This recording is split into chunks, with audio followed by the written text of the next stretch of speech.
अस्सलाम वालेकुम रहमतुल्लाहि व बरकातुहू। मेरे प्यारे बच्चों, कैसे हैं आप?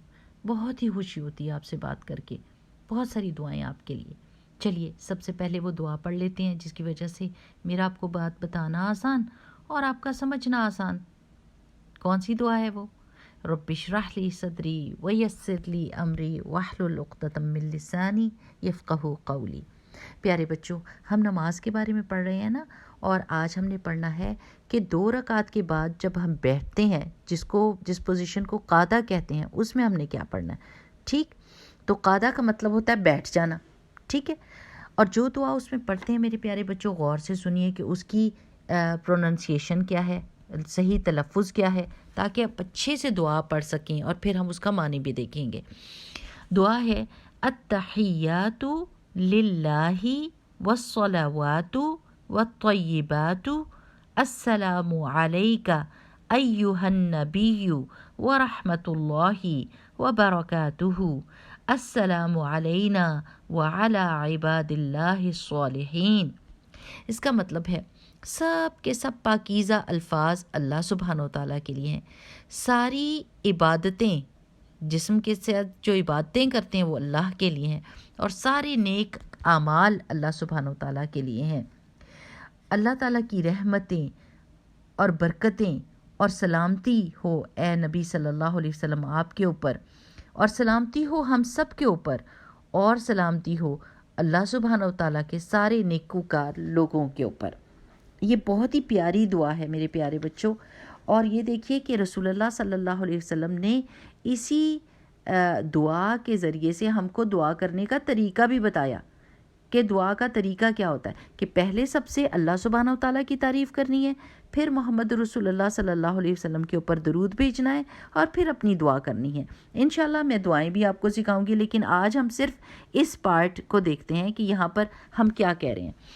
पहली बात तो ये कि चाहे हम कुछ भी कर रहे हैं, हम कोई इबादत कर रहे हैं, हम नमाज पढ़ रहे हैं, हम ज़कात दे रहे हैं, हम हज कर रहे हैं, हम अल्लाह ताला की तस्बीह कर रहे हैं, हम कोई भी नेकी का काम कर रहे हैं, तो हमारी नीयत अल्लाह ताला के लिए होनी चाहिए कि हम उसको सिर्फ़ और सिर्फ अल्लाह के लिए करते हैं। हम किसी और के लिए नहीं करते, किसी को दिखाने के लिए नहीं करते, क्योंकि दिखावे का काम सारी की सारी मेहनत को ज़ाया कर देगा। पहली बात तो ये समझने की है कि आपने हमेशा नेकी करनी है और ये सोचना है कि मैं अल्लाह ताला को खुश कर रहा हूँ। ठीक, फिर दूसरा ये कि रसूलुल्लाह सल्लल्लाहु अलैहि वसल्लम के ऊपर अल्लाह ताला की रहमतें भेजने की दुआ करनी है, क्योंकि रसूलुल्लाह सल्लल्लाहु अलैहि वसल्लम का ये हक़ है हम पर।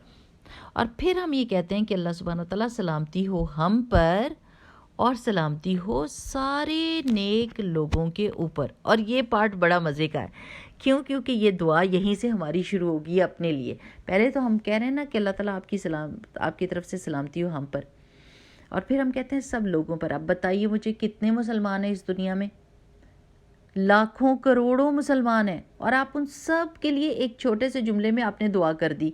और आप यकीन करें कि हदीस से ये पता चलता है कि रसूलुल्लाह सल्लल्लाहु अलैहि वसल्लम ने फरमाया कि अगर मोमिन एक दूसरे मोमिन के लिए दुआ करता है तो फरिश्ता कहता है कि आपको भी ऐसा मिले। जो दुआ कर रहा है उसको कहता है आपको भी ऐसा ही मिल जाए, यानी फरिश्ता हमारे लिए दुआ कर देगा। तो अगर हम एक ही दुआ में, एक ही जुमले में सारी दुनिया के लाखों करोड़ों मुसलमानों के लिए दुआ कर रहे हैं, तो प्यारे बच्चों, लाखों करोड़ों दफ़ा वो दुआ वापस पलटकर हमारी तरफ आएगी। कितनी प्यारी बात है ना। तो अगर ये बात समझ आ जाए और हमें दुआ का मतलब पता हो, तो हम कितने मज़े से अपनी नमाज को पढ़ें। चलें एक दफ़ा फिर इस दुआ को अच्छे से कह लेते हैं, ताकि हमको उसका सही तलफ़ुज़ पता चल जाए। और अब मुझे उम्मीद है कि आप ये बड़े मज़े से दुआ पढ़ेंगे अपनी नमाज में, क्योंकि अब आपको इसका मतलब पता है। अत्तहियातु लिल्लाहि वस्सलावातु वत्तय्यिबातु अस्सलामु अलैका अय्युहन नबिय्यु व रहमतुल्लाहि व बरकातुहु अस्सलामु अलैना व अला इबादिल्लाहिस सालिहीन। चले मेरे प्यारे बच्चों, इंशाअल्लाह बाकी की दुआएं अगली दफ़ा में सीखेंगे। अब तक के लिए यही काफ़ी है। सुब्हानकल्लाहुम्मा व बिहम्दिका नशहदु अल्ला इलाहा इल्ला अंता नस्तगफिरुका व नतूबु इलैक। अस्सलामु अलैकुम।